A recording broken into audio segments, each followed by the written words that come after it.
İlk öncə Hüquq və İnsan Haqları İnstitutunun rəhbərliyinə belə gözəl və aktual mövzuda təlim təşkil etdikləri üçün minnətdarlığımı bildirmək istəyirəm. Təlimçilər olaraq hüquq sahəsində uzun illər ali qurumlarda çalışmış, böyük təcrübəyə malik olan şəxslərin, çox hörmətli hüquqşünasların seçilməsi də biz hüquqşünaslar üçün bu təlimdən faydalanmağımıza böyük töhfə verəcəyinə inanıram.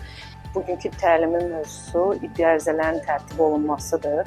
Təbii ki, biz gənc hüquqşünaslar da bacardığımız qədər bununla bağlı ətraflı məlumat toplamağa çalışırıq.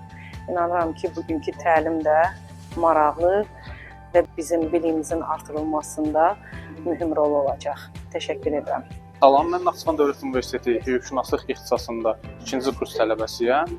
Bu tədbirdən gözləntim olduqca böyükdür. Hüquq və İnsan Haqları İnstitutunun daha öncə bir çox tədbirlərində iştirak eləmişəm.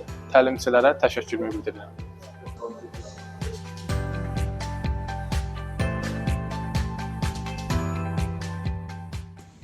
Hüquq və İnsan Haqları İnstitutu belə təlimlər, müzakirələr, dəyərli masalar tez-tez keçirir.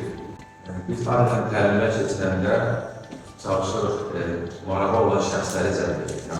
Bugünkü təlimin digər bir önəmli tərəfi təlimçilərlə əlaqədir.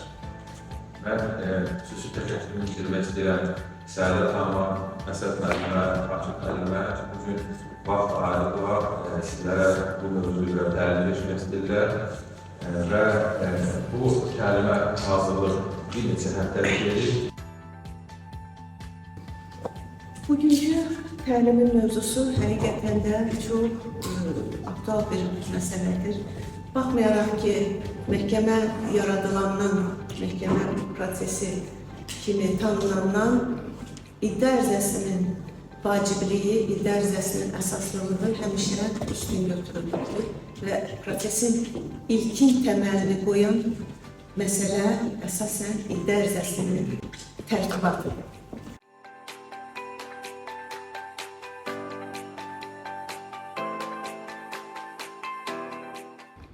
Müqavilənin ləğvi tamam başqa institutdur.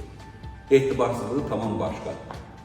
Ləğv odur ki, artıq mən müqaviləni tanıyıram və bir-iki ildə aramızda bu müqavilə bağlanıbdır. Bu gün müqavilə öhdəlikləri yerinə yetirilmir, mən bunun ləğvini xahiş edirəm. Bu etibarsızlıq odur ki, bağlanan gündən, bağlanan andan bu hüquqi nəticəli səbəb olmur. Bu əsassızdır. İddia ərizəsinin bizə hazırlanmasına qədər 4 mərhələdən keçməliyik. Birinci mərhələ müştəri ilə müsahibədir. Bunun özü də birinci mərhələdir.